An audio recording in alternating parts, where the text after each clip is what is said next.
Então, boa tarde a todos, bem-vindos a esse encontro virtual. Estamos gravando uma palestra para o 4C Congresso Catarinense de Ciências da Computação, com a professora mestre Fabiane Sorbar, com o título Como a IA está redefinindo a linguagem natural.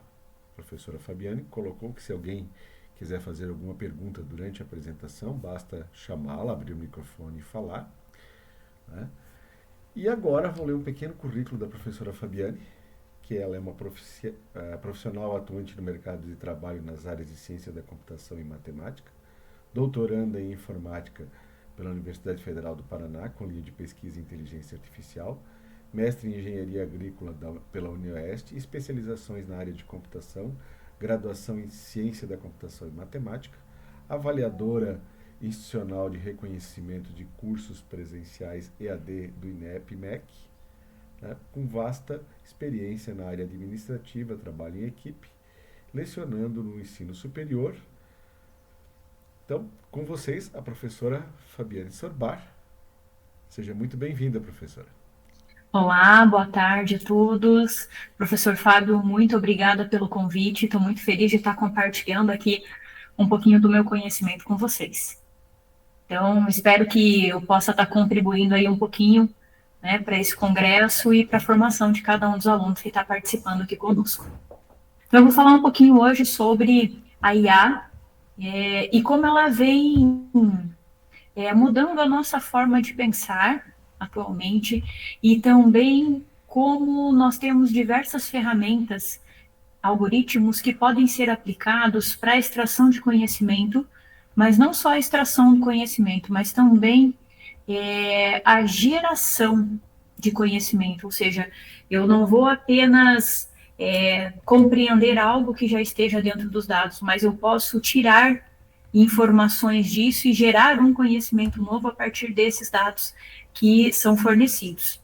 Então, essa seria a intenção. Eu dividi essa palestra em dois momentos, onde eu vou estar contando para vocês dois estudos de caso que eu fiz aí durante as disciplinas aqui do doutorado, e cada um deles, então, fala de algumas aplicações da inteligência artificial, principalmente da linguagem de processamento natural, dentro aí de base de dados, onde a atualização das informações ocorre de uma forma muito constante e o conjunto de informações é muito grande também. Então, a intenção é mostrar para vocês o que pode ser feito e mostrar ainda que muito mais pode ser feito aí com base nesses conhecimentos que a gente vai adquirindo e também por conta do avanço que vem sofrendo de uma forma muito rápida essa parte da inteligência artificial.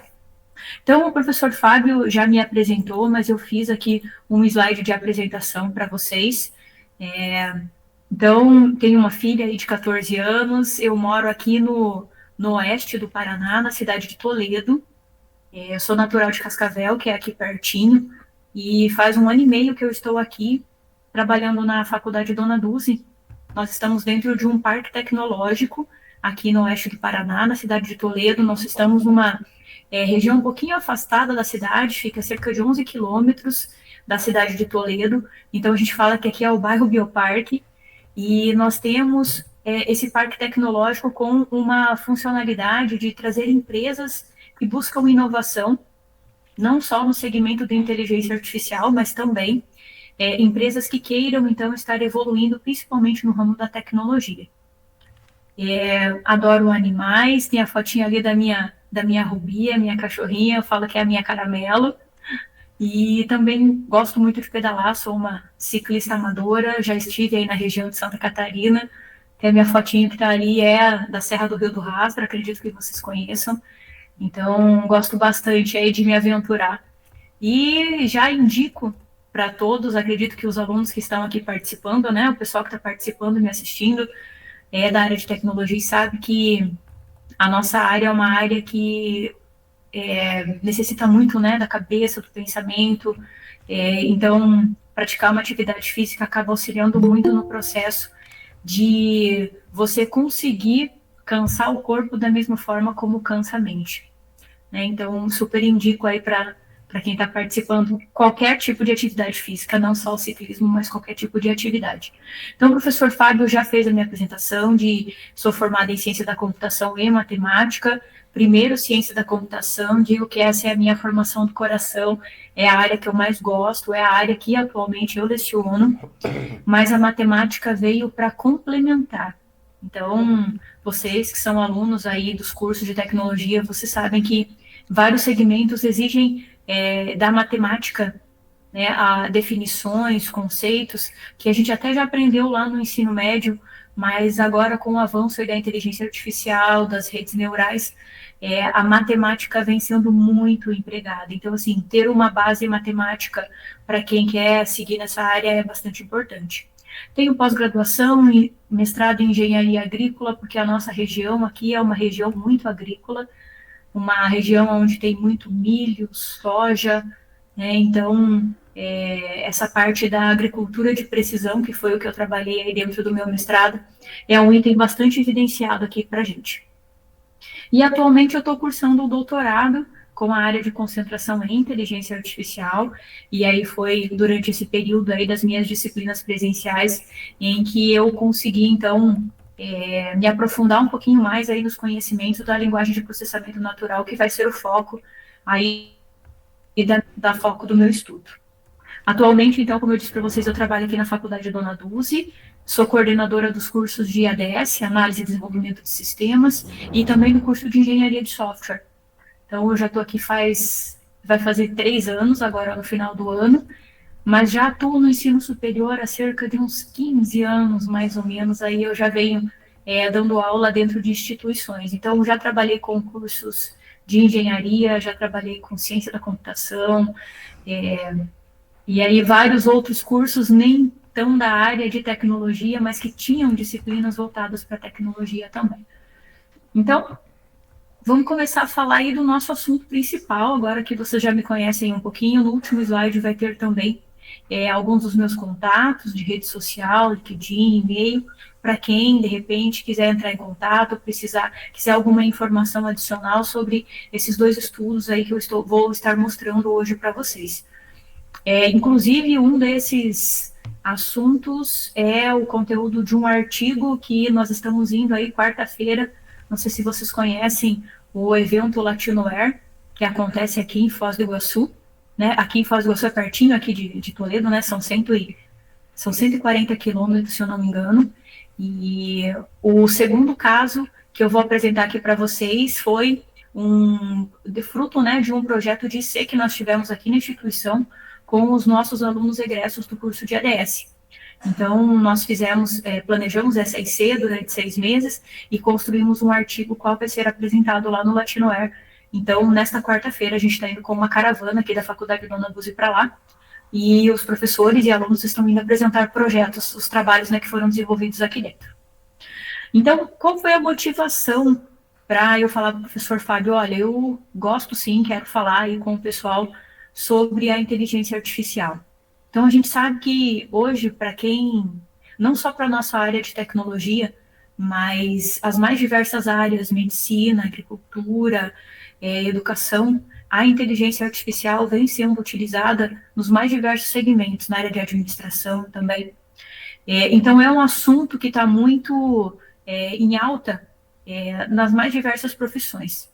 E por conta disso, né, eu trouxe ali para vocês quais são as 2 fundamentações para que a IA, então, possa ser aplicada. Primeiro, são os dados, né, quantidade grande de dados que, em algumas situações, ficam guardados ou ficavam, acredito que agora aí os empresários, donos dessas informações, estão tendo esse tino e vendo que realmente eles conseguem se aproveitar das informações que eles têm de anos anteriores e que eles podem retirar algum conhecimento importante disso. Então, primeiro de tudo isso, a gente sabe também que, além desses históricos que ficam muitas vezes guardados, sem utilização, Nós temos os dados em tempo real, que hoje ele acaba sendo gerado de uma forma muito rápida e constante por conta dos dispositivos de IoT, a computação em nuvem. Então, tudo isso favorece para que esses conjuntos de dados cresçam cada vez mais e para que eles possam estar, então, auxiliando nesse processo a identificação de conhecimento.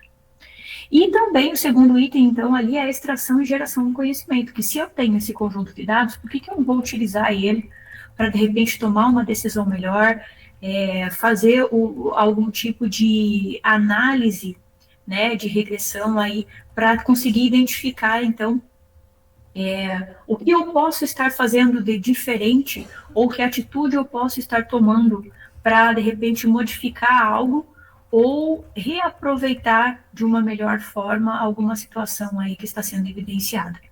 Então, esses são os dois principais critérios aí que hoje nos levam a buscar a inteligência artificial nos mais diversos segmentos e áreas de atuação. Então, mais diretamente falando, então, não só sobre a inteligência artificial, que é um dos focos, mas também do processamento de linguagem natural, que é uma das vertentes, uma apenas das vertentes aí de IA. Nós temos a visão computacional, que é uma outra área da inteligência artificial que também está sendo bastante comentada, né, atualmente por conta da análise de imagens, mas o meu foco do meu projeto é o processamento de linguagem natural, ou seja, fazer com que o computador consiga compreender da melhor forma possível aquilo que foi expressado por um humano. Então, quando a gente fala de processamento de linguagem natural, é a forma como a máquina vai compreender o que o humano está dizendo, escrevendo, através de análises. E hoje nós já temos aí diversos tipos de algoritmos que podem estar trabalhando nesses segmentos. Alguns que foram bastante comentados aí no ano passado eram os métodos Transformers, né, e aí são vários os métodos que podem ser utilizados, inclusive nessa apresentação eu vou trazer para vocês aí o BERT, que é um dos Transformers que pode ser utilizado, e hoje a gente já fala também em S4, Mamba, que são aí outros, não são Transformers, são modelos mais avançados, que também trabalham aí com a linguagem de processamento natural e que visam principalmente conjunto de dados longos. Então, quando eu tenho aí sentenças longas que precisam de uma ligação de cadeias um pouco mais detalhado para análise do processo, outros tipos, então, de algoritmos estão sendo evidenciados aí no mercado. E com isso, então, a gente sabe que o aprendizado de máquina, ele vai estar sempre envolvido nesse processo, porque no momento em que eu estou tentando extrair uma informação de um conjunto de palavras, o aprendizado de máquina, então, vem para nos auxiliar nesse processo, sendo supervisionado ou não supervisionado, que são os dois modelos aí que nós temos e podemos estar utilizando. Então, não sei até que ponto e de que período nós temos alunos aqui, mas então o aprendizado supervisionado é quando nós já temos uma classificação prévia de algumas informações e eu só vou dizendo se o meu algoritmo acertou ou não aquela classificação que foi realizada no momento de treinamento, e depois que eu vi que eu tive uma certa assertividade nesse processo, o meu algoritmo vai fazendo essa identificação por conta própria. E o não supervisionado, né, desculpe, o supervisionado é quando a gente faz essa validação, e o não supervisionado, então, é quando a gente tem esse viés de definição de qual categoria, então, esse conjunto de palavras vai estar sendo expressado, ou esse item que está sendo analisado vai ser classificado. E uma outra informação bem importante também que nós temos, no momento em que a gente está trabalhando com um conjunto de dados, principalmente com a linguagem de processamento natural, é a geração dos vetores de palavras, que nós chamamos de word embedding. Então, esses vetores de palavras, eles tentam trazer um significado próprio para cada vetor que foi construído dentro daquele conjunto de sentenças. Então, por exemplo, se eu tenho vários comentários de redes sociais, ou se eu tenho também várias mensagens de WhatsApp que foram enviadas, eu posso estar separando esse conjunto de informações em vetores, e muitas vezes uma única mensagem, por exemplo, de WhatsApp pode estar se transformando em vários vetores de informações, e esses vetores, então, são utilizados na busca de uma concordância entre essas informações para que possa, então, ser extraído o conhecimento, não só daquela parte do texto, mas também de uma ligação entre esses vetores que estão sendo construídos. Então, quando a gente fala de linguagem de processamento natural, uma das primeiras questões que são sempre enfatizadas é a forma como esses word embeddings vão ser formados. Então, eu também vou trazer para vocês aqui uma análise bem simples que foi feita junto a um levantamento de requisitos, onde fizemos um processo tradicional aí de criação desses word embeddings, e depois nós utilizamos também um método para que essa criação dos vetores fosse gerada. Tá? E aí a gente consegue notar uma certa eficiência melhor nos processos. Então, quando a gente fala aí de inteligência artificial e processamento de linguagem natural, o aprendizado de máquina está embutido no processo por conta de nós precisarmos, então, ensinar ou fazer com que o modelo expresse o conhecimento que ele acabou adquirindo dentro daquele momento.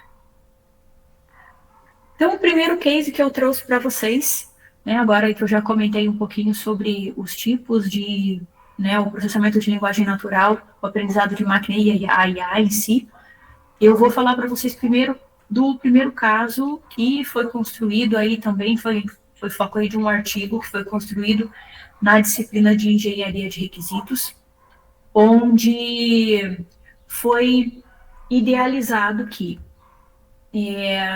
com base numa entrevista com os stakeholders de um processo para a construção de um software, essa entrevista fosse uma entrevista realmente falada, fosse feita a gravação, ela fosse transformada em texto, e até aí tudo bem, simples, a gente tem vários hoje que fazem essa conversão, e com base nesse texto ser identificado alguns requisitos funcionais e não funcionais dentro desse texto. Então, a intenção qual era? Era fazer com que, através de uma entrevista com o stakeholder, eu conseguisse gerar um processo de automatização da geração dos requisitos, tanto funcionais quanto não funcionais. E esse sistema que a gente estava, que as entrevistas estavam acontecendo, eu vou explicar um pouquinho para vocês compreenderem como que é o processo, para que vocês entendam os gráficos que vão ter ali na frente. Então, o dono desse projeto, ele fala que a construção desse software, ele vai fazer um match entre orientador e pesquisador. Tá? Então, qual é a ideia? É que dentro de um programa de mestrado, onde eu tenho vários alunos pesquisadores, eu possa estar fazendo um match com o orientador, que também tenha uma afinidade quanto à área de atuação desse pesquisador. Então, os pesquisadores se cadastram na plataforma, colocam lá todas as suas linhas de pesquisa, os seus e aí os orientadores também vão fazer o cadastro, colocar todas as suas linhas de pesquisa atuais e as suas pretensões, e o algoritmo, então, vai fazer o match entre os dois e vai dizer, olha, para esse orientador eu indico a Fabiane, ou melhor, olha, para a Fabiane eu indico tal orientador. E para fazer com que, então, esses pesquisadores se encontrem, pesquisador e orientador, com a maior afinidade possível. Tá? Então, os gráficos os diagramas que vão ser mostrados aqui, eles remetem a esse processo. Então, eu ter um pesquisador, alguém que quer estudar, que tem uma linha de pesquisa onde quer evoluir o estudo, e ele encontrar, então, uma pessoa que possa estar auxiliando nesse processo e que tenha a mesma afinidade. Então, entrevistas foram feitas com esses stakeholders e a parte do processamento de linguagem natural, então, foi utilizada na parte de validação dos requisitos. Ok? Aí eu vou mostrar um pouquinho para vocês do processo como foi.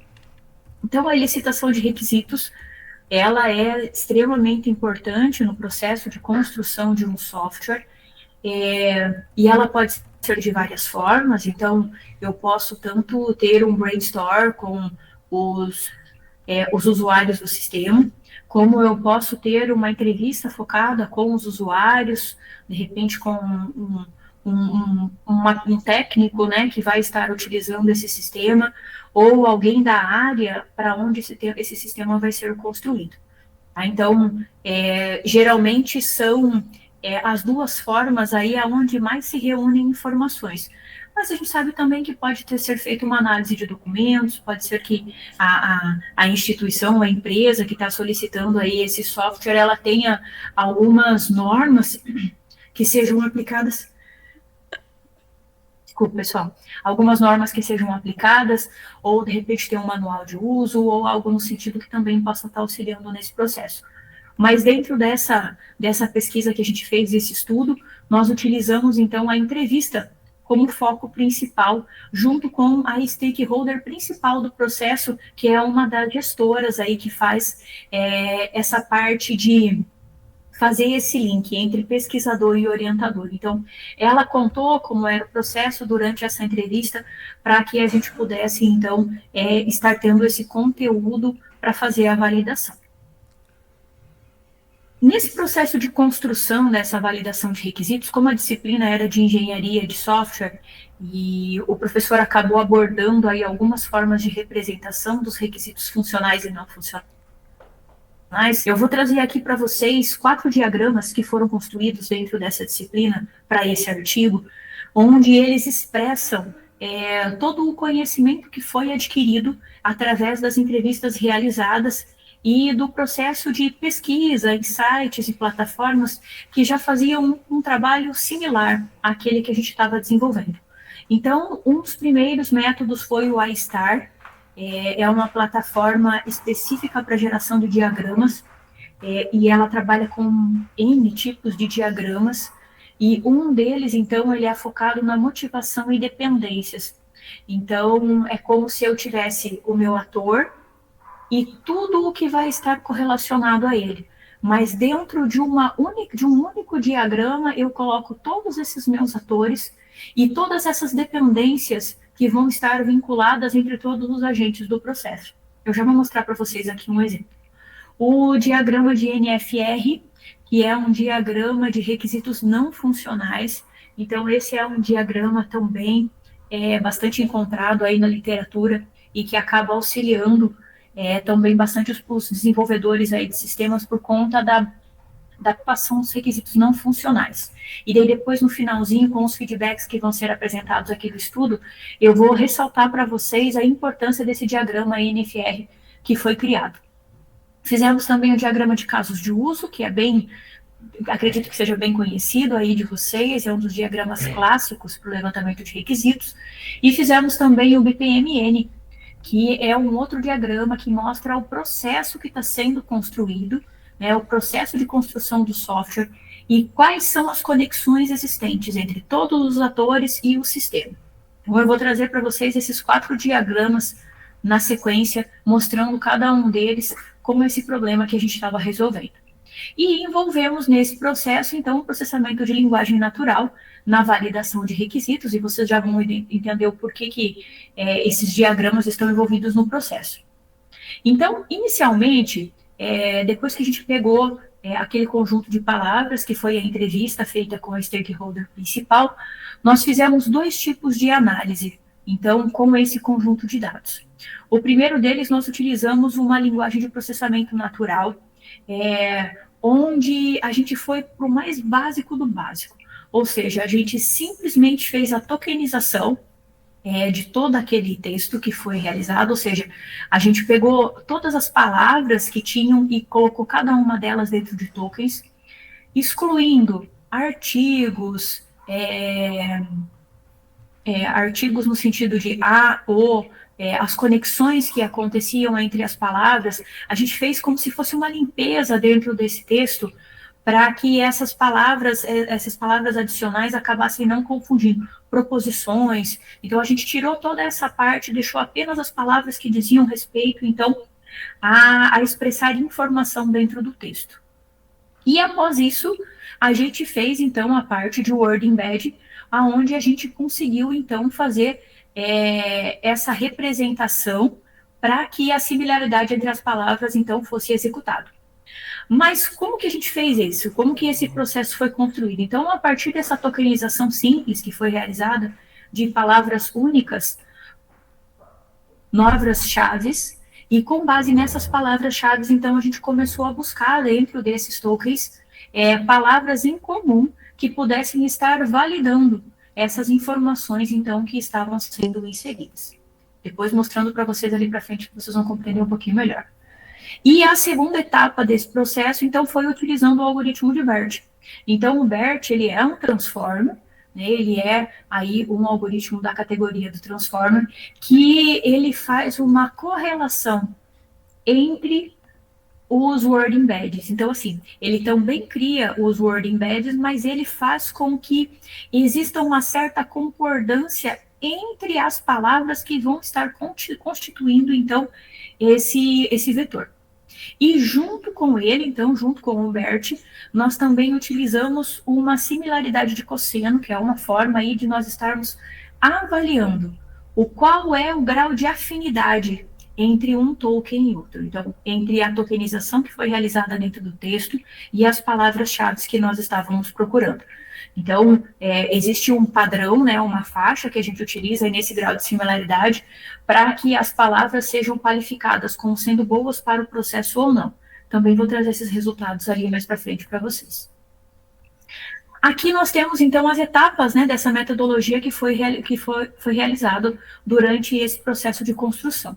Então, inicialmente, a gente criou todo o processo das entrevistas, a conversa com o dono do problema, e a partir dessas informações iniciais, então, o diagrama A-star foi o primeiro executado. E aí vocês podem notar, deixa eu ver se eu consigo aproximar aqui um pouquinho. Opa.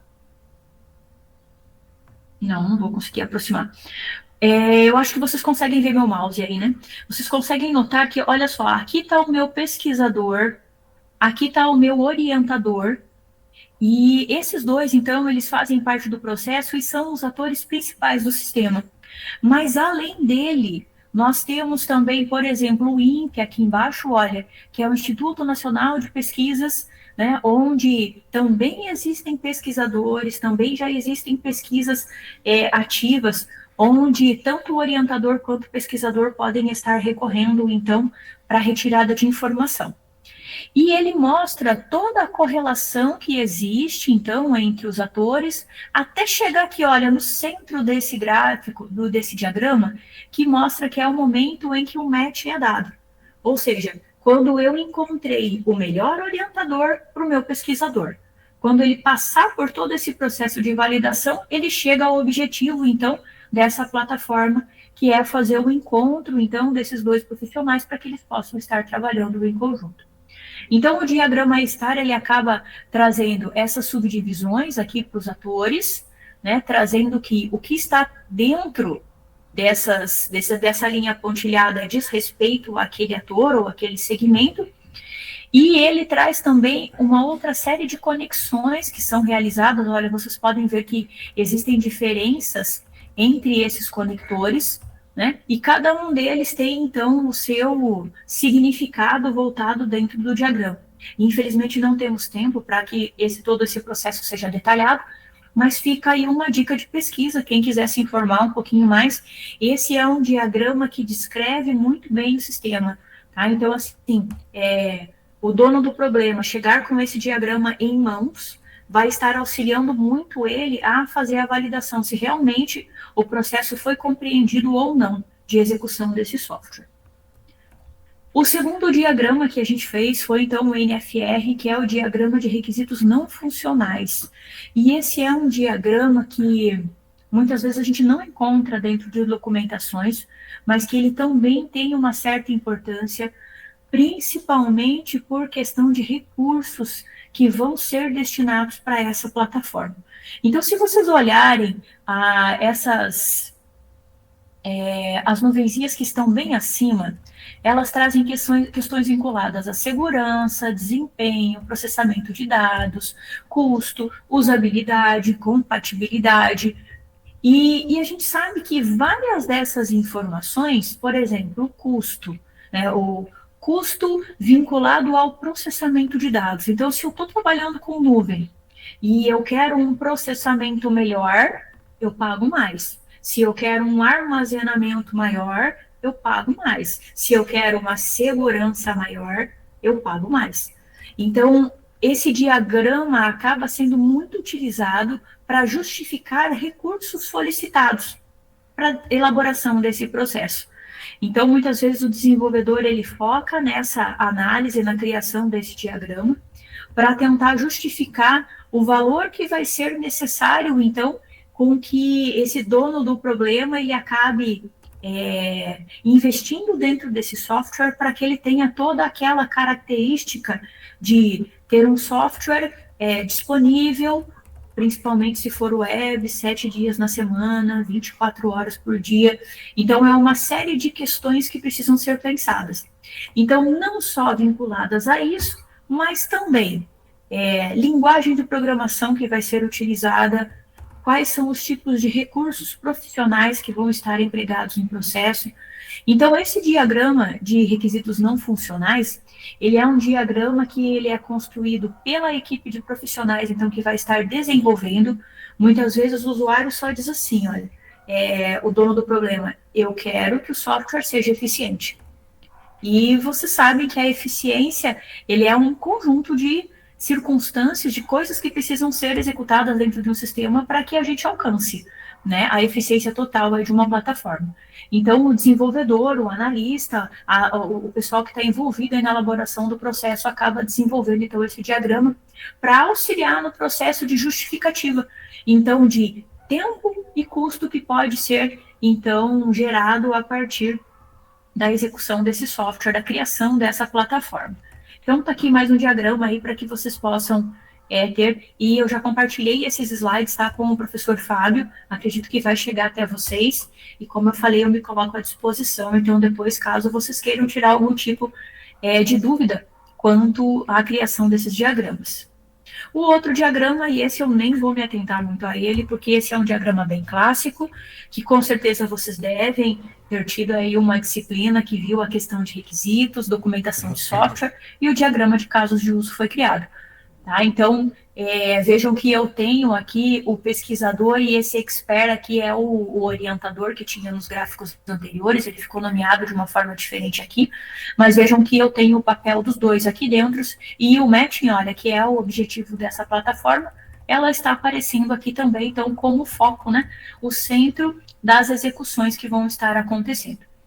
Então, com base aí nesses diagramas, a gente criou também o diagrama BPMN. Então, eu costumo dizer, e aí dando aula para o pessoal de engenharia de software, que esse é o diagrama que representa uma piscina, né, onde nós temos ela ali no formato de um retângulo, e cada uma das raias dessa piscina, então, descreve ou um ator ou o sistema.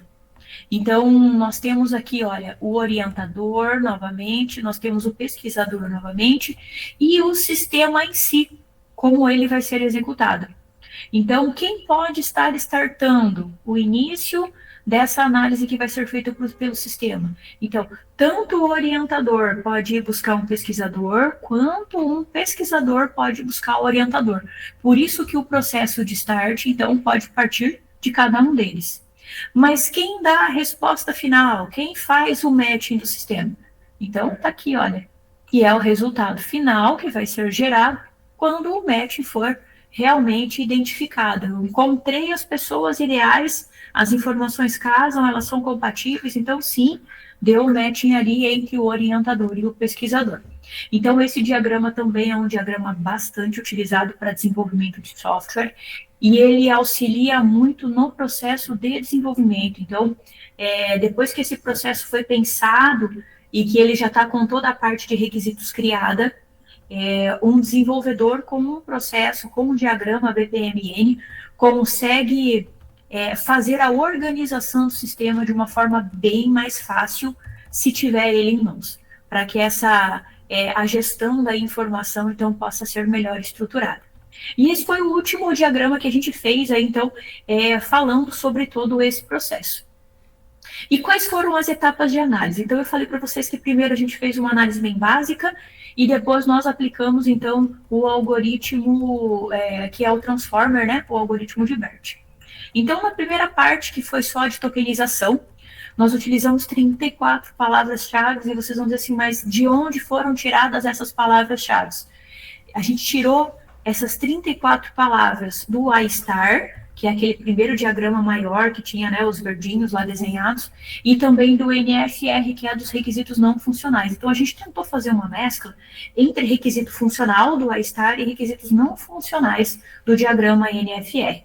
Então, com essa junção de palavras, palavras muito características, então, inclusive com o processo, mestrado, doutorado, especialização, áreas de conhecimento, então a gente colocou, eram algumas dessas palavras que foram utilizadas aí como palavras-chave. E aí, nesse processo, então, na primeira etapa, que foi só a etapa de tokenização, aonde peguei as palavras-chave e confrontei, então, com os tokens simples que foram gerados, então, com aquela minha entrevista que foi feita com o stakeholder. Então, nós gravamos a entrevista, eu não me recordo aqui exatamente agora quantas palavras teve a entrevista, pode ser que nos slides ali à frente ele esteja descrito. Mas se vocês quiserem, inclusive, depois eu consigo disponibilizar para o professor Fábio o artigo que foi construído, que lá tem todo detalhado o processo. Então, ele pegou essa entrevista e foi fazendo um confronto das palavras-chave que foram escolhidas dos diagramas, tokens gerados com base na entrevista.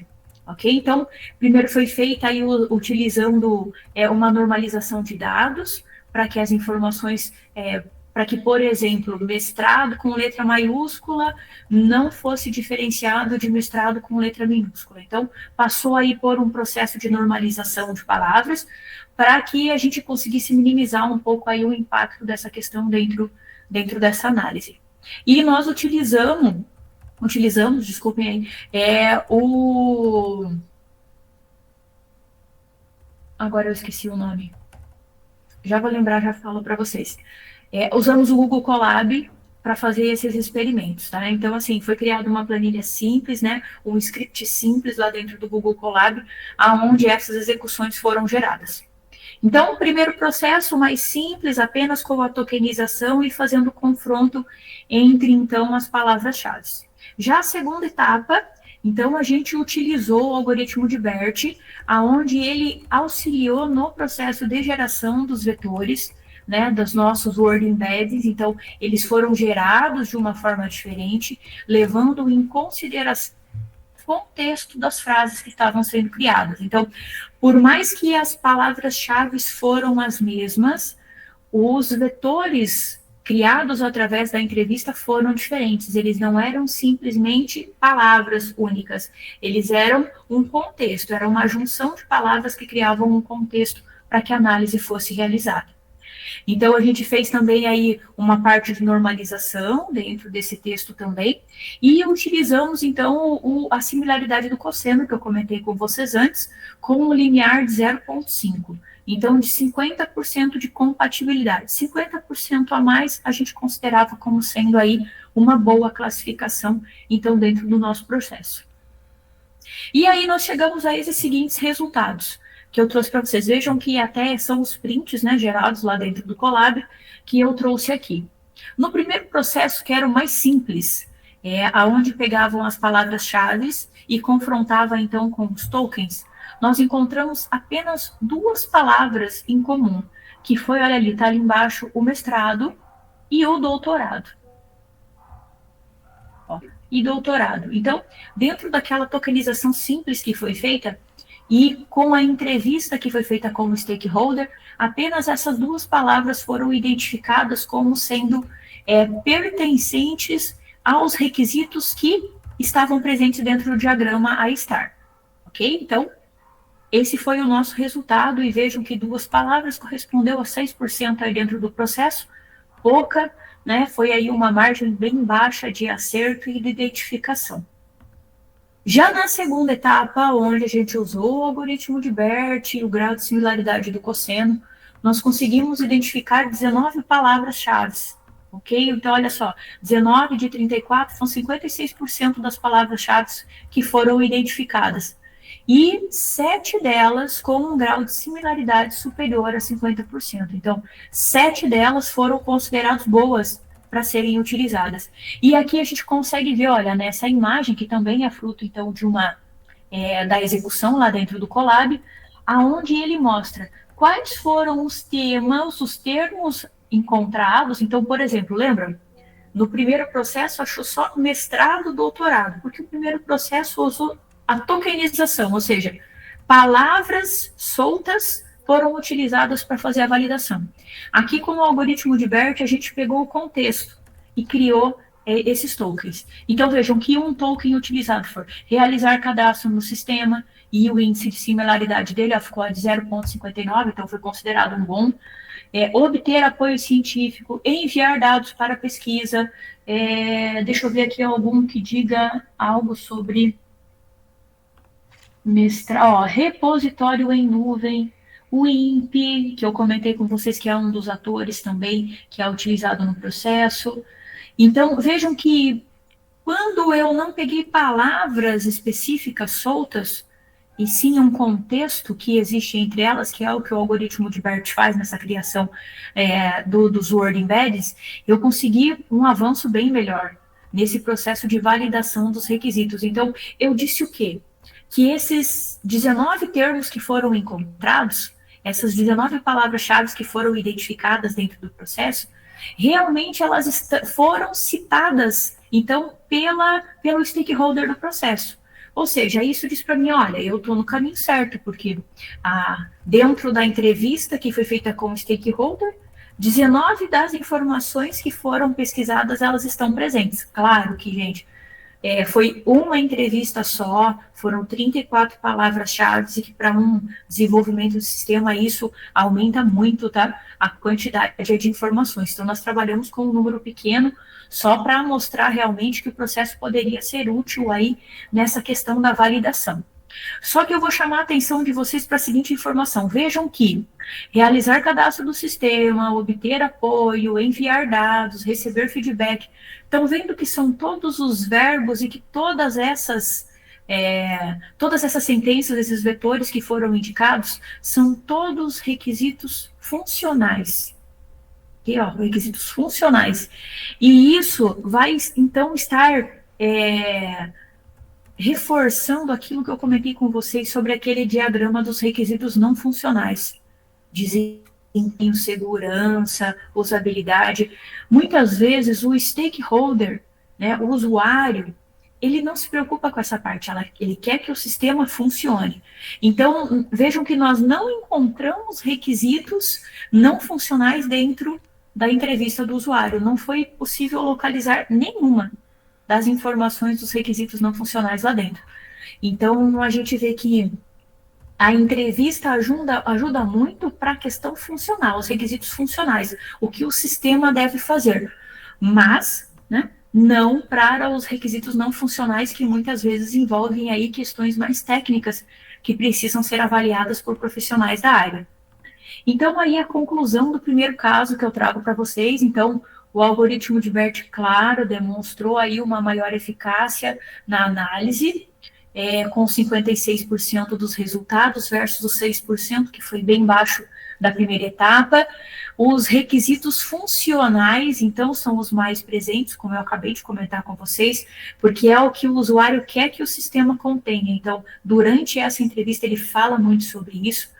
E nós temos algumas melhorias futuras aí que podiam ser realizadas nesse estudo também, que é, primeiro, mais entrevistas, e aí elencamos também que essas entrevistas não fossem só com usuários finais do sistema, mas que essa entrevista fosse realizada com técnicos da área que pudessem estar auxiliando, principalmente nas questões de desempenho, usabilidade desse sistema, agilidade de processos, para que, de repente, nós conseguíssemos uma mescla maior, então, dessas informações que foram encontradas, e que conseguíssemos englobar alguns requisitos não funcionais também, então, dentro dessa análise.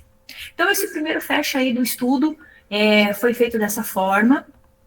onde a gente viu que, claro, um transformer, aí os algoritmos mais avançados na área de linguagem de processamento natural, ele vem trazendo um resultado mais viável por conta de não trabalhar especificamente com palavras separadas, soltas, né? Então, ele acaba trazendo ali todo um contexto para que você consiga, então, fazer essa similaridade entre os vetores e as palavras-chave que vão ser encontradas. Então, esse primeiro estudo de caso falou sobre isso, utilizou linguagem de processamento natural para que a gente fizesse uma validação dos requisitos que estavam presentes, então, nos diagramas que foram apresentados aqui para vocês. No segundo estudo de caso, ele é um estudo de caso mais voltado para a questão de pesquisa, então, nesse estudo de caso, não foi feito um experimento, foi feita uma revisão sistêmica de literatura, então, como eu disse para vocês, junto com os meus alunos aqui num projeto de IC, onde nós validamos alguns tipos de algoritmos que são aplicados através aí da linguagem de processamento natural a redes sociais. Então, a gente sabe que hoje aí as redes sociais crescem de uma forma exponencial e que o número de usuários também cresce e que a quantidade de informações que são retiradas dela é muito grande. E essas informações, elas podem ser utilizadas para N tipo de situações. Análise de sentimento, para a questão de gaps de mercado, fake news, tópicos emergentes que, de repente, possam estar sendo levados em consideração em certas épocas do ano. Então, essas informações que são retiradas das redes sociais, elas podem ter para a gente um valor informacional muito grande. Até eu tenho um estudo do meu orientador aqui na região, que ele faz vinculando dados de redes sociais para tentar fazer a validação de regiões com inundação, enchentes, chuvas fortes, ou seja, ele tenta pegar, através das informações que foram postadas nas redes sociais, dia, horário, localização e qual foi o comentário colocado, para tentar fazer uma validação e um confronto dessas informações com o que a gente tem com as estações meteorológicas, com pesquisas de clima, tempo, para ver se realmente as informações estão sendo assertivas e se consegue uma validação dentro desse contexto. E é claro que isso poderia ser feito para qualquer outro tipo de situação, né? Não só para enchentes, mas para a questão, a gente sabe que tem o Setembro Amarelo, que é o mês aí aonde se estimula muito, né, que pessoas procurem ajuda. Então, assim, de repente, pode conseguir ser notado dentro de um comentário da rede social uma pessoa que está um pouco depressiva, uma pessoa que não está contente com o seu dia a dia, que está esboçando ali algo que esteja bravo, que esteja irritado, ou algo nesse processo.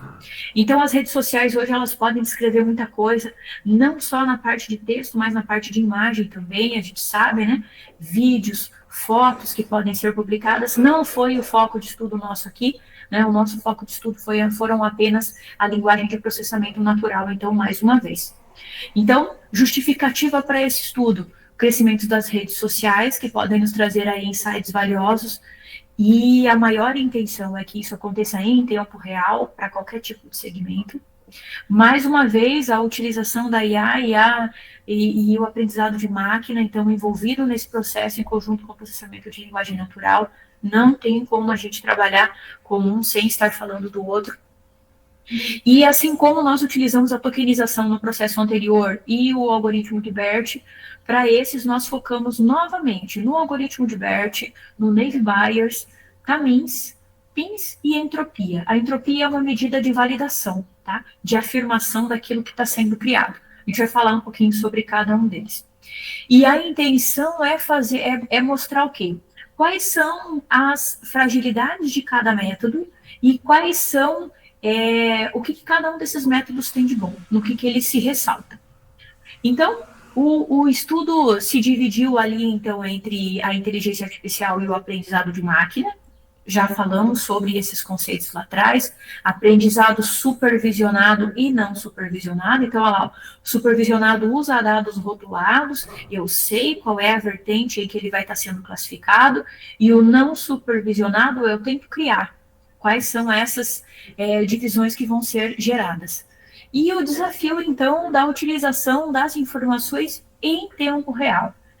Eu acho que isso é uma das questões aí que acaba sendo um foco muito grande de estudos atualmente, é ter capacidade e desempenho suficiente para que as informações possam ser processadas em tempo real. E não só informações de texto. A gente vai ver ali que o algoritmo Camins, eu já conhecia o algoritmo Camins de quando eu trabalhei lá com agricultura de precisão, onde nós criávamos as zonas de manejo e trabalhávamos com posições georreferenciadas, e aqui eu vou trazer isso um pouco para vocês, né? Então, é essa heterogeneidade, né, que está sendo citada aqui nesse slide. Então, trabalhada junto com a questão das informações em tempo real. Então, eu não preciso ter só texto para trazer essa informação. Eu posso estar trabalhando com posições georreferenciadas, eu posso estar trabalhando também com dados meteorológicos de estações meteorológicas, ou também de sensores que eu tenha aí à disposição e que consigam me trazer esse tipo de dado. Então, os algoritmos chaves dessa pesquisa foi o algoritmo PINS, que ele é um algoritmo que utiliza leis físicas dentro do processo, e esse algoritmo é bastante interessante, porque lembra que eu falei para vocês que a matemática ela está muito envolvida no processo, então não só a matemática, a gente vê aqui também que a física, e ele é muito aplicado principalmente quando eu tenho questões do dia a dia que possam ser correlacionadas com questões físicas. Então, eu posso buscar uma justificativa física para um evento que esteja acontecendo. E esse algoritmo PINS, ele consegue se moldar para essa nova fórmula que vai ser aplicada lá dentro dele. Então, é um dos algoritmos que nos últimos 3 anos vem sendo bastante estudado. Ele se sai melhor com uma quantidade reduzida de informações por conta dos cálculos excessivos que ele acaba fazendo, por conta das fórmulas físicas que ele utiliza no processo. Então, o algoritmo Navy-Bayes, ele é um algoritmo bastante tradicional, já é utilizado há muito tempo, e a simplicidade dele é o que ressalta bastante, a sua simplicidade no uso, a eficiência computacional que ele traz também, e uma das áreas onde ele é mais aplicado é na classificação de sentimentos em texto. Então, a análise de sentimento em texto, ele consegue trazer essa vertente dentro desse algoritmo. O Camins, que foi o que eu comentei com vocês, que eu já conhecia lá do meu mestrado, onde a gente trabalhou com zonas de manejo, ele trabalha com os seus vizinhos mais próximos. Então, eu posso tanto estar trabalhando com posições georreferenciadas, ou seja, quando eu fiz a minha postagem lá na internet, eu tenho um endereço IP, esse endereço IP tem uma localização. E aí eu vou confrontar com uma outra pessoa que também fez uma postagem, que tem outro endereço IP, que também tem uma outra localização. Eu posso, inclusive, estar utilizando os roteadores por onde as informações estiveram passando para delinear um caminho aonde essa informação acabou trafegando. Então, tudo o que eu tiver referente a georreferenciamento, eu posso estar utilizando o Camins nesse processo e fazendo a validação de outras informações que eu tenha que estejam, então, interligadas a esse georreferenciamento. Então, ele utiliza-se, então, da georreferência para ver quem são os vizinhos mais próximos que têm uma similaridade de informação entre eles. Então, esse é o algoritmo de Camins. E o algoritmo BERT, que a gente falou um pouquinho dele aí no caso anterior, onde ele traz uma interpretação bidirecional, e quando a gente fala do bidirecional, é aquela questão, então, do contexto das palavras, ele não pega palavras soltas para a criação dos word embeds, ele pega um contexto, uma frase completa, para que esse word embed seja gerado, então. E ele é muito eficiente na parte de classificação e análise de sentimento também. Então, vários estudos aí foram encontrados, principalmente na análise de sentimento, né, sendo realizados dentro das redes sociais. Então, um estudo sobre informações retiradas de redes sociais é muito comum, a gente encontrou diversos artigos que falavam sobre isso, sobre esses 4 algoritmos, então, que foram estudados. Quais foram os resultados? O que a gente encontrou de legal nesses artigos que foram estudados então? Então, vantagens específicas, que cada modelo tem a sua vantagem. Análise de sentimento, o outro é para a parte de georreferenciamento. O BERT se sai muito bem por conta da análise do contexto que é realizado dentro do Word Embed. Então, assim, cada algoritmo se ressalta de uma certa forma. E escolher a melhor estratégia é a melhor saída. E, claro, de repente eu não posso ter só um algoritmo. Vai ser melhor se eu conseguir fazer a combinação de vários.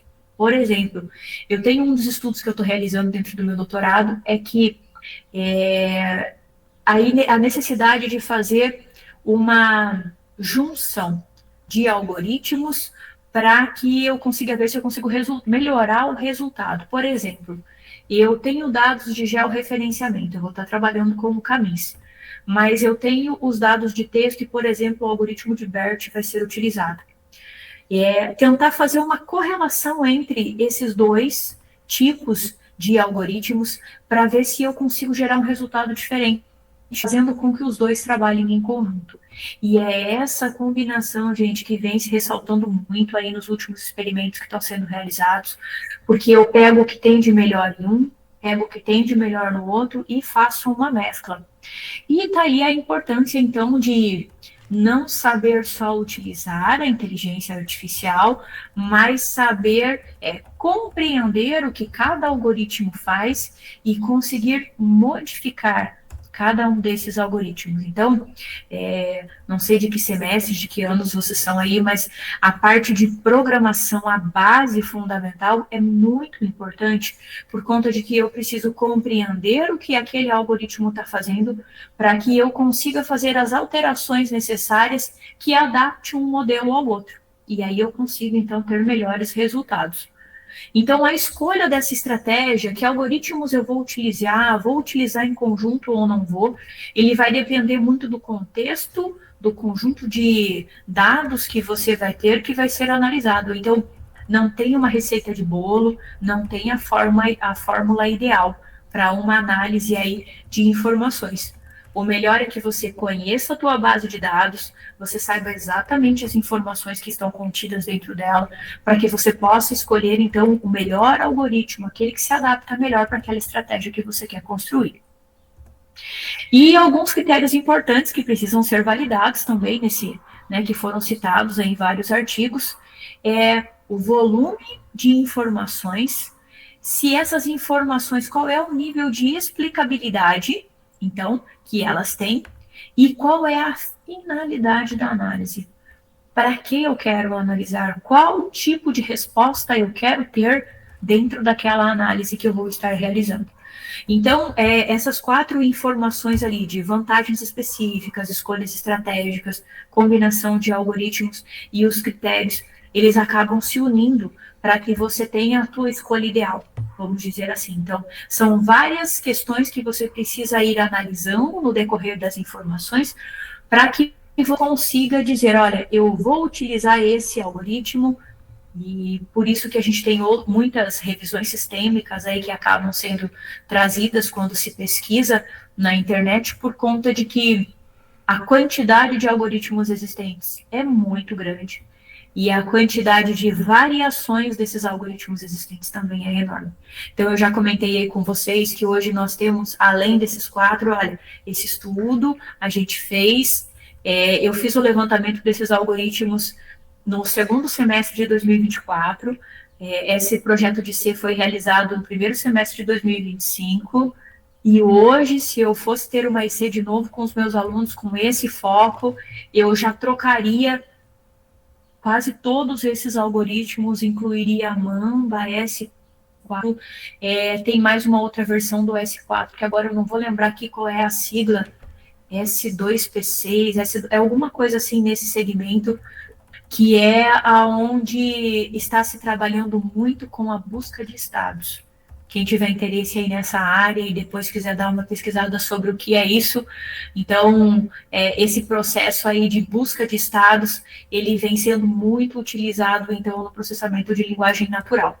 Então, os estudos estão avançando de uma forma muito rápida e conforme, vou dizer para vocês, não semestres, mas conforme os meses vão passando, novos algoritmos estão surgindo aí com finalidades diferentes, ou até com finalidades iguais, mas com qualidades diferentes, diferenciais de processamento, agilidade no processo aí de execução, então, dessas análises que são feitas.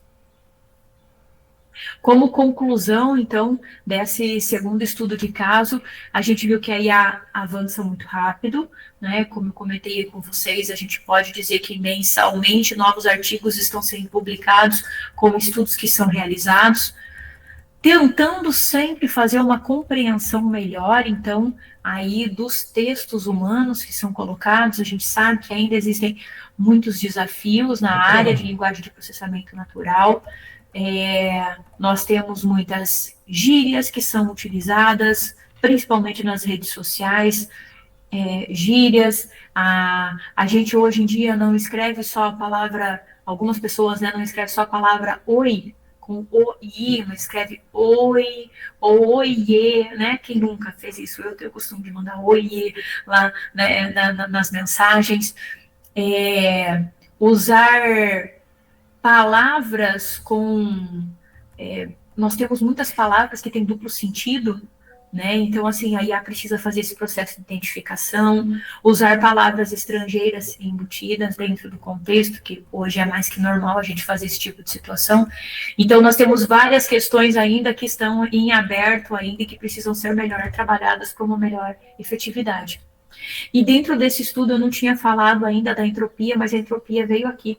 A entropia, ela pode ser trabalhada em conjunto com qualquer um dos outros algoritmos de processamento de linguagem natural, e ela vem com um processo de validação dessa informação. Ela quer tentar, os word embeds que são gerados para cada um desses processamentos de linguagem, a entropia consegue validá-los, dizendo qual é o grau de desordem que eu tenho dentro daquele meu vetor. Então, também a gente fala de entropia, a gente acha que é algo só voltado à língua portuguesa, não. Cálculos são realizados para tentar fazer essa validação, então, da entropia dentro desses modelos. E o foco principal, como eu disse aí para vocês, é a orquestração desses modelos. O que eu posso utilizar, o que se adapta melhor para o conjunto de dados que eu estou utilizando, o que nesse momento está em alta no mercado, o que já foi comprovado como eficiente. Tudo vai depender da situação, da análise, do momento em que a tua pesquisa está sendo feita, de que o seu trabalho está sendo desenvolvido. Prof, eu quero algo eficiente, que já foi validado, eu não quero testar, eu quero algo que funcione. Eu vou para aqueles que já foram mais estudados e que já têm eficiência comprovada. Prof, eu quero inovar, eu quero algo diferente. Aí eu vou para aquilo que está no top agora, aquilo que está sendo mais pesquisado, onde testes estão sendo realizados, para que eu possa estar buscando e fazendo a minha tentativa de sucesso também, com base nessas informações. Então, são N questões aí, eu poderia ficar falando para vocês a tarde toda, né, sobre esse assunto de linguagem de processamento natural, porque nós temos várias vertentes que estão sendo utilizadas.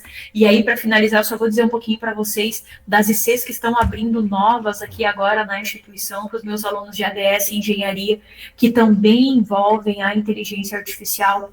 E uma delas é um sistema de reuniões que a gente vai estar construindo, então pretendemos estar construindo, onde todos entram online. A gente já sabe que existem IAs hoje que fazem todo o processo de captura, quem falou o quê, mas a intenção é que a geração de atas possam ser feitas dentro dessa plataforma. Então, é uma IC que foi aberta agora, os alunos estão começando o trabalho sobre ela, para que esse processo esteja acontecendo de forma efetiva.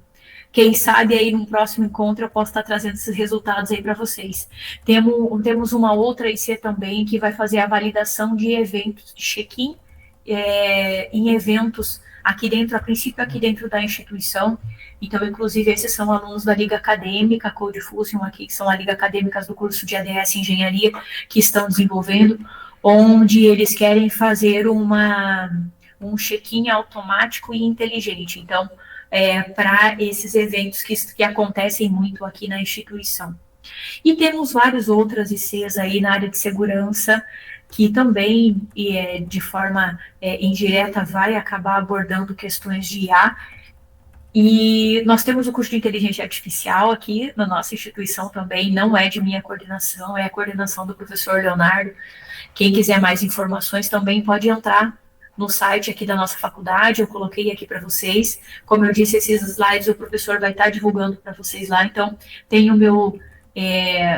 ali a minha indicação do LinkedIn, quem network, né, gente, eu falo sempre para os meus alunos que o networking é muito importante. Hoje vocês estão aí em Santa Catarina, eu estou aqui no Paraná, mas nada impede de que eu vá para Santa Catarina, vocês venham aqui para o Paraná também, né, trabalho, familiar, e já coloco à disposição, quem quiser vir conhecer aqui a minha instituição, por favor, mandem uma mensagem lá via LinkedIn e venham conhecer aqui a instituição, terei o maior prazer de estar apresentando para vocês aqui tudo que a gente tem, toda a nossa estrutura com os nossos cursos. E eu fico à disposição, agradeço muito mais uma vez a oportunidade de ter conversado com vocês. Agora à tarde, acho que eu estou quase no meu limite de tempo aqui para abrir para as perguntas. Professor Fábio, muito obrigada mesmo aí de coração aí pela oportunidade de estar conversando aqui com o pessoal. Nós é que agradecemos, professora Fabiane. E agora, né, deixo aberto para que se algum aluno ou o professor Curvelo, que também está presente aqui, né?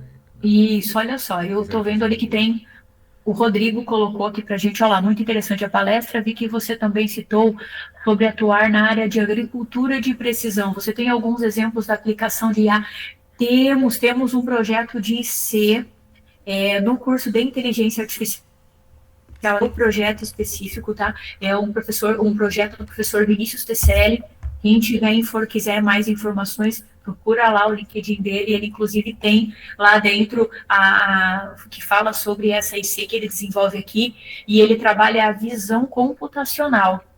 Ele está atualmente trabalhando com imagens de soja, posso estar falando, mas eu acho que é o nível de maturação da soja que eles estão identificando através dessas imagens. Se eu não me engano, são 7 ou 8 graus de maturação, e a ideia é que através dessas imagens eles consigam dizer em qual nível de maturação está, para ver se já pode ser feita a colheita ou não.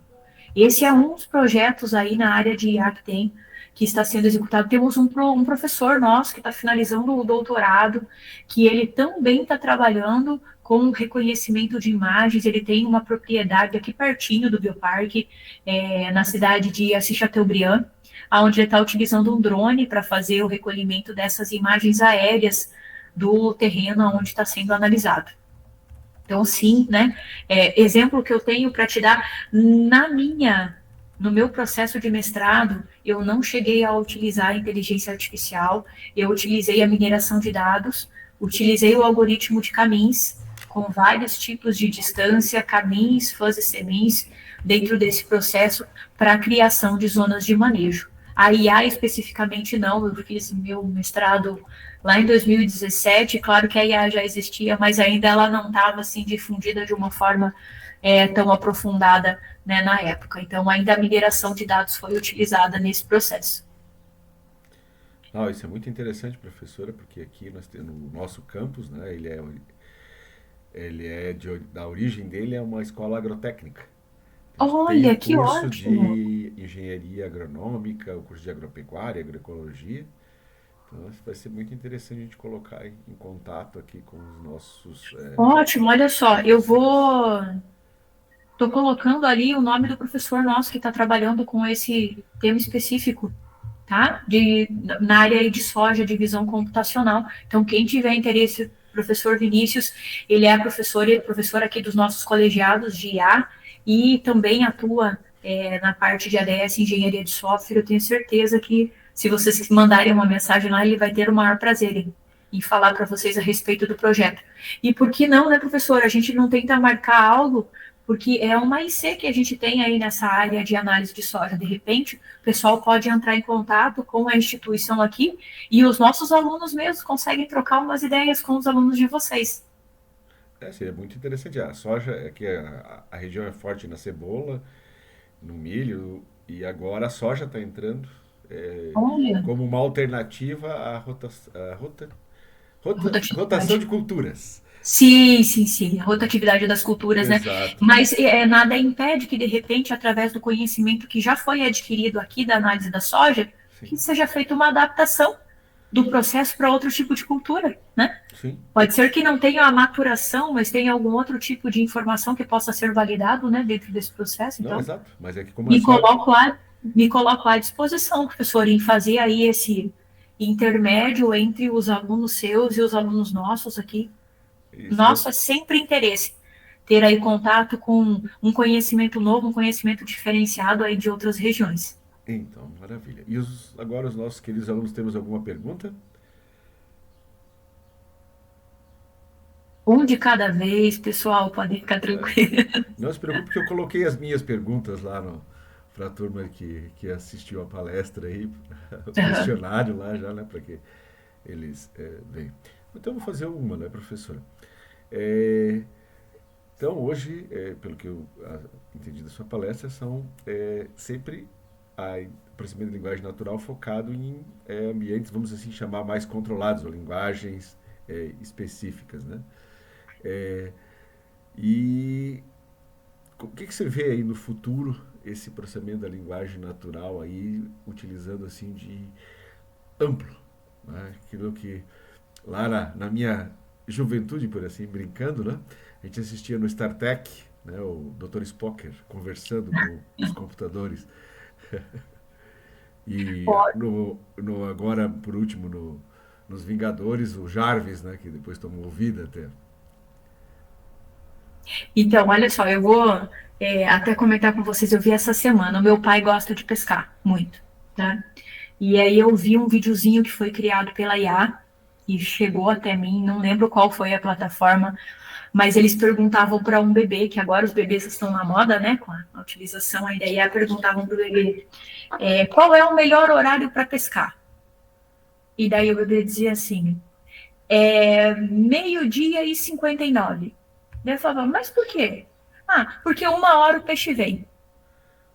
Então, vejam que tá certo, tá errado, 1 hora o peixe vem. E aí a gente entra nas questões da linguagem, né? Nossa, 1 hora quer dizer, em algum momento, um peixe vem. Mas a IA, em algumas situações, pode realmente ter esse tipo de interpretação, que 1 hora seja 1 hora, algo específico, né? Pontual para que a situação esteja acontecendo. E claro que isso é algo muito simples, mas a gente tem muitas questões no nosso dia a dia que ainda são desafios, Sim, né, para essa questão da interpretação da inteligência artificial.